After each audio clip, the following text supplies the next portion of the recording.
أعوذ بالله من الشيطان الرجيم. بسم الله الرحمن الرحيم. فأما اليتيم فلا تقهر. وقال تعالى في موضع آخر: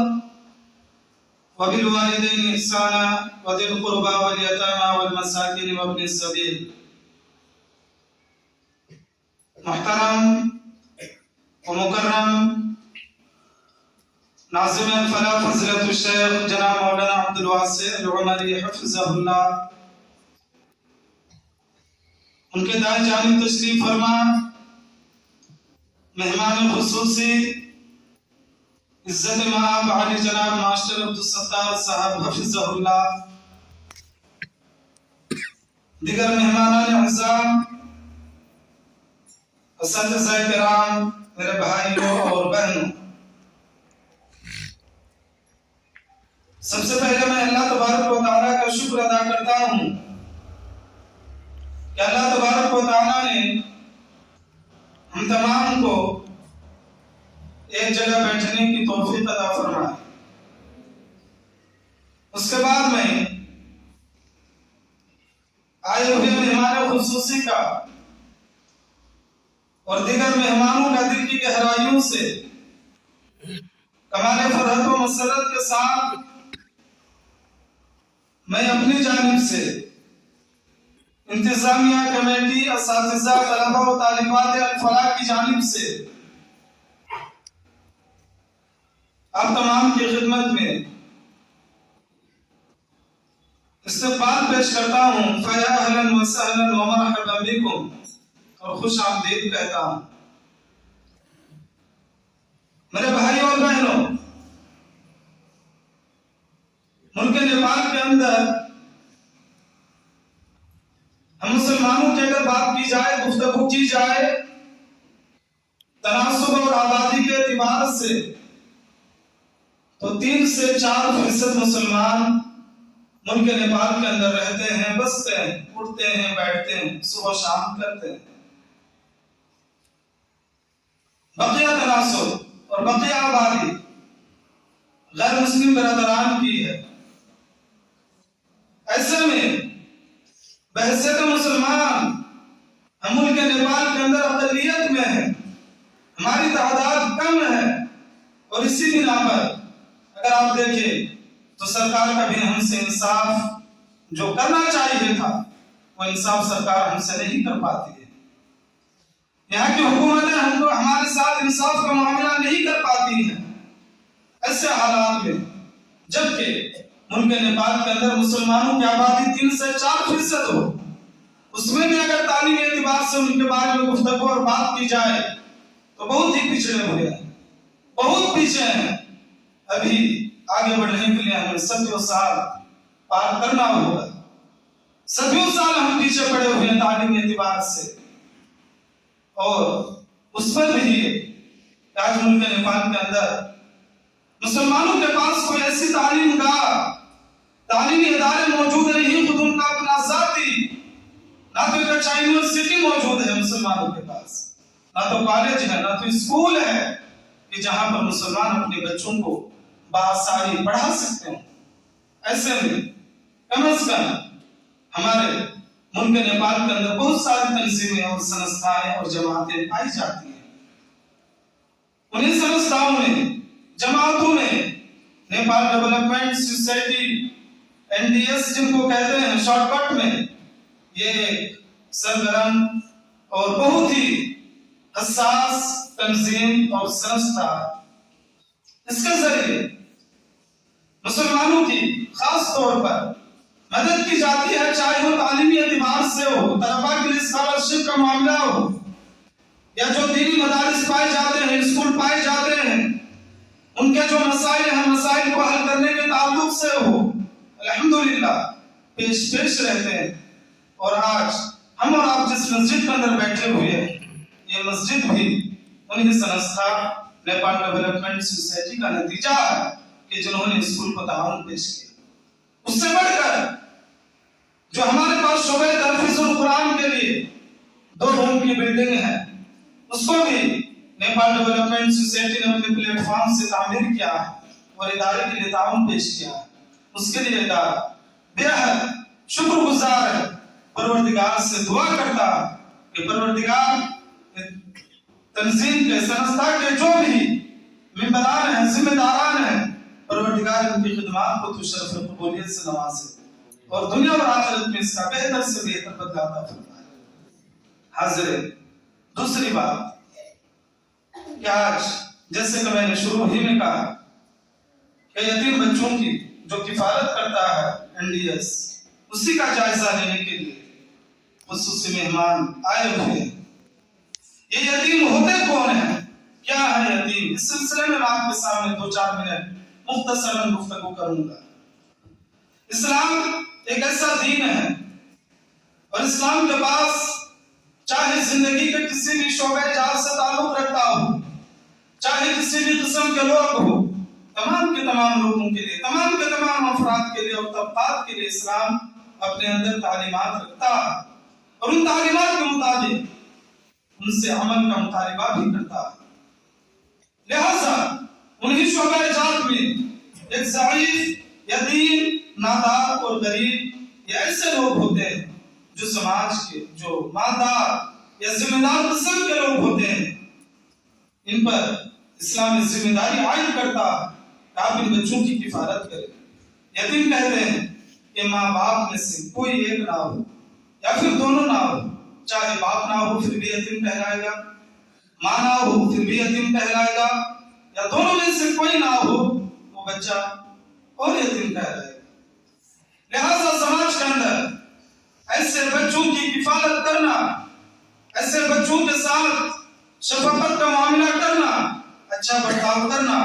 یہ اسلام کا تقاضا ہے، اسلام کا مطالبہ ہے۔ اسی لیے قرآن و حدیث کے اندر آپ دیکھیں گے کہ بارہا اللہ تبارک و تعالیٰ نے یتیموں کے حوالے سے اپنی کتاب قرآن کریم کے اندر بات کی ہے۔ اللہ کے نبی صلی اللہ علیہ وسلم نے یتیموں کے حوالے سے بارہا بے شمار احادیث پیش کی ہیں۔ ابھی جو میں نے آپ کے سامنے سورۃ الضحیٰ کی آیت تلاوت کی، فَأَمَّا الْيَتِيمَ فَلَا تَقْهَرْ، اس آیت سے بھی آپ بخوبی اندازہ لگا سکتے ہیں کہ اللہ کے نبی صلی اللہ علیہ وسلم کو خصوصی طور پر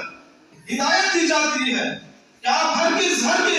یتیموں کے ساتھ ظلم کا معاملہ نہ کریں، سختی کا معاملہ نہ کیجیے، ان کو کبھی جھڑکیے مت، بالفاظ دیگر کہ جو یتیم بچے ہوتے ہیں ان کے ساتھ اچھا معاملہ کریں، اچھا برتاؤ کریں۔ اسی طرح اللہ تبارک و تعالیٰ نے أَرَأَيْتَ الَّذِي يُكَذِّبُ بِالدِّينِ فَذَلِكَ الَّذِي يَدُعُّ الْيَتِيمَ، کہہ کر اس بات کی طرف اشارہ کیا کہ جو لوگ اپنے مالوں سے یتیموں کی مدد نہیں کرتا، یتیموں کی کفالت نہیں کرتا، ان کی تعلیم و تربیت کا انتظام نہیں کرتا، ان کے لیے وعید سنائے کہ آپ نے نہیں دیکھا ان لوگوں کو جو جزا و سزا کے دن کو جھٹلاتا ہے۔ فَذَلِكَ الَّذِي يَدُعُّ الْيَتِيمَ، یہ وہی تو لوگ ہیں جو یتیموں کو دھکے دیتا ہے، یتیموں کی کفالت نہیں کرتا، یتیموں کو سنتا نہیں، ان کے مسائل کو حل نہیں کرتا۔ ایسے ہی لوگوں کے بارے میں اللہ تبارک و تعالیٰ نے کہا۔ اس کے برعکس وہ لوگ جو یتیموں کی کفالت کرتے ہیں، جو شخص اپنے مال کے ذریعے یتیموں کی مدد کرتے ہیں، ایسے انسان کے بارے میں اللہ کے نبی صلی اللہ علیہ وسلم نے کہا انا وکافل الیتیم فی الجنۃ ہکذا، کہ میں اور جنت میں یتیم کی کفالت کرنے والا انسان جنت میں بالکل دونوں انگلیوں کو ملا کر دکھایا، اس طرح شانہ بشانہ چلیں۔ گویا کہ یتیم کی کفالت کرنے والا کل قیامت کے دن پروردگار کے سامنے اللہ کے نبی صلی اللہ علیہ وسلم کی صحبت کا شرف حاصل کرے گا۔ حاضرین، یہی پر بات ختم نہیں ہوتی، بلکہ اگر آپ یتیموں کے مال و جائیداد کی بات کریں تو اس سلسلے میں بھی اسلام اس بات کی تعلیم دیتا ہے، چھوٹے زمانے جاہلیت میں ہوتا یہ تھا کہ جو بچے یتیم ہو جائیں ان کی مال و دولت کو، جائیداد کو ان کے خاندان والے ان کے سرپرست ہڑپ لیتے تھے۔ ایسے میں اللہ تبارک و تعالیٰ نے ان لوگوں کو مخاطب کر کے کہا وَلَا تَتَبَدَّلُوا الْخَبِيثَ بِالطَّيِّبِ وَلَا تَأْكُلُوا أَمْوَالَهُمْ إِلَىٰ أَمْوَالِكُمْ إِنَّهُ كَانَ حُوبًا كَبِيرًا، کہ تم ان کے ساتھ بدلہ نہ کرو، برا مال دے کر اچھا مال نہ دو۔ وَلَا تَأْكُلُوا أَمْوَالَهُمْ إِلَىٰ أَمْوَالِكُمْ، تم اپنے مال کے ساتھ ان کے مال کو ملا کر نہ کھاؤ۔ إِنَّهُ كَانَ حُوبًا كَبِيرًا، یقیناً یہ بہت ہی بڑا گناہ ہوگا اگر تم ایسا کرو گے۔ حاضرین، ضرورت ہے کہ آج سماج کے اندر جو لوگ یتیم ہیں، جن کے ماں باپ نہیں ہوتے ہیں ان کے سر پر ہاتھ پھیرا جائے، ان کی کفالت کا انتظام کیا جائے۔ اللہ کے نبی صلی اللہ علیہ وسلم نے اگر یتیموں کے سلسلے میں اتنی باتیں کی ہیں تو اس کا کہیں نہ کہیں مقصد ہے کہ اللہ کے نبی صلی اللہ علیہ وسلم بھی یتیم تھے، نہ تو باپ تھا، باپ تو پہلے انتقال ہو گیا تھا، ماں کا بھی کچھ دن کے بعد انتقال ہو جاتا، یتیم کا درد کیا ہوتا اللہ کے نبی بذات خود محسوس کرتے تھے۔ ان کو احساس ہوا یتیم بچے یا جو یتیم ہوتے ہیں ان کی حالت کیا ہوتی ہے، ان کے دل پر کیا گزرتا ہے۔ اللہ کے نبی نے اور ایک حدیث کے اندر کہا کہ مسلم گھروں میں سب سے بہترین گھر وہ ہے کہ جن کے گھر میں یتیم بچہ ہو اور اس کے ساتھ وہ اچھا سلوک کرے، اس گھر پر اللہ کے نبی نے سب سے اچھا گھر بتا دیا۔ اسی طرح اللہ کے نبی اور ایک حدیث کے اندر فرماتے ہیں، مفہوم ہے حدیث کا، عبارت ذہن میں نہیں ہے، اللہ کے نبی نے کہا کہ اگر تم چاہتے ہو کہ تمہاری ضرورتیں پوری کی جائیں یا تمہارا دل نرم ہو جائے تو اس کے لیے ضروری ہے کہ تم یتیموں کے اوپر رحم کا معاملہ کرو، حسن سلوک کا معاملہ کرو، اللہ تعالیٰ تمہاری ضرورتوں کو پورا کرے گا، اللہ تعالیٰ تمہارے دلوں کو نرم کرے گا اور اپنے ساتھ یتیموں کو کھانا بھی کھلائے۔ حاضرین، اسی غرض سے سماج کے ان لاچار، نادار، غریب بچوں کی سرپرستی کے لیے، رہنمائی کے لیے، رہبری کے لیے NDS نے قدم اٹھایا، بہت ہی بہترین قدم ہے، اور ہمارے گاؤں کے تقریباً 20 یا اس سے بھی زائد بچوں کی کفالت NDS کی جانب سے کیا جاتا ہے جو کہ یتیم ہیں، جن کے باپ نہیں ہیں۔ ایسی صورت میں خاص طور پہ یہ تو سنستار تنظیمیں کرتی ہیں، سماج کے لوگوں پر بھی ضروری ہے کہ وہ لوگ بھی یتیم بچوں کی کفالت کریں۔ آج آپ سماج کے اندر دیکھتے ہوں گے کہ سب سے زیادہ بگڑا ہوا بچہ اگر ہوتا ہے تو یتیم کا ہوتا ہے۔ کیوں؟ سبب یہ ہے کہ بیچارے کا باپ نہیں ہوتا، کسی کے پاس ماں نہیں ہوتی، اور ایک باپ اور ماں کی دولت سے محروم ہونے کی وجہ سے ان کی تربیت کرنے والا کوئی نہیں ہوتا، ان کی دیکھ بھال کرنے والا کوئی نہیں ہوتا۔ نتیجہ یہ ہوتا ہے کہ گروہوں کی صحبت میں پڑھ کر وہ اپنی زندگیاں تباہ کر دیتے ہیں۔ ضرورت ہے گاؤں کے، سماج کے ذمہ داران کو، رؤساء کو، مالدار کو، اغنیاء کو ایسے یتیم بچوں کی کفالت کرے، یتیم بچوں کا سہارا بنے۔ یقیناً امید ہے کہ اگر ایسے یتیم بچوں کی تعلیم و تربیت کا بہتر سے بہتر انتظام کیا جائے تو کل قیامت کے دن گرچہ کہ دنیا کے اندر نبی کی صحبت کا شرف ان کو حاصل نہیں ہوا، آپ پڑھے ہوں گے، سنے ہوں گے کہ صحابہ کرام کو تابعین مبارک بادیاں دیتے تھے کہ آپ دنیا کے سب سے بہترین انسان ہیں کہ آپ کو نبی کی صحبت کا شرف حاصل ہوا۔ ذرا سوچئے کہ جن کو دنیا کے اندر نبی کی صحبت کا شرف حاصل ہو وہ دنیا کا سب سے بہتر انسان ہو سکتا ہے، لیکن جس انسان کو کل قیامت کے دن جنت میں نبی کی صحبت کا شرف حاصل ہو جائے تو اس انسان کی خوش قسمتی کا کیا کہنا۔ یقیناً نبی گزر چکے ہیں، دنیا کے اندر ہم لاکھ کوشش کر لیں نبی کی صحبت ہم نہیں پا سکتے، لیکن نبی کی صحبت کو جنت میں پانے کے لیے اللہ کے نبی نے راستے مہیا کیے ہیں، طریقے بتائے۔ ان میں سے ایک اہم طریقہ کانا وکافل الیتیم فی الجنت حقدا، میں اور یتیم کی کفالت کرنے والا کہ جنت میں 2 انگلیوں کا اشارہ کرتے ہوئے اس طرح ملا کر کہ اس طرح جو 2 انگلیاں سٹی ہوئی ہیں بالکل اسی طرح شانہ بشانہ اور قریب سے قریب رہیں گے، میں اور یتیم کی کفالت کرنے والا۔ اسی طرح بیٹیوں کی پرورش کرنے پر بھی اللہ کے نبی نے کہا کہ جو منعال جاریت ہیں، جن کے پاس 2 بیٹیاں ہوں، ان کی اچھی تعلیم و تربیت کا انتظام کرتا ہو، ان کو بھی نبی کی صحبت کا شرف حاصل ہوگا۔ دعا ہے اللہ تعالیٰ سے، اللہ تعالیٰ ہم تمام کو سماج کے اندر جو دبے کچلے لوگ ہیں، پسماندہ طبقات کے لوگ ہیں، یتیم ہیں، نادار، غریب، لاچار ہیں، پروردگار ہمارے سماج کے، ہمارے ملک کے ذمہ داروں کو، رؤساء کو اس بات کی توفیق دے کہ خالص دل سے، خالصۃ لوجہ اللہ، اللہ کی خوشنودی، رب کی خوشنودی کے لیے ان بچوں کی کفالت کرنے کی توفیق عطا فرمائے۔ اللہ تبارک و تعالی ہم تمام کو اپنی استطاعت کے مطابق یتیم، بیوہ، لاچار، غریب، نادار ان بچوں کی کفالت اور تعلیم و تربیت کرنے کی ہمیں توفیق عطا فرمائے۔ اللہ تعالیٰ نیپال ڈیولپمنٹ سوسائٹی کو مزید ترقی عطا فرمائے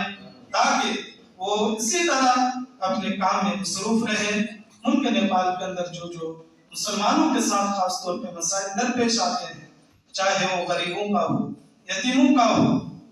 بیواؤں کا ہو،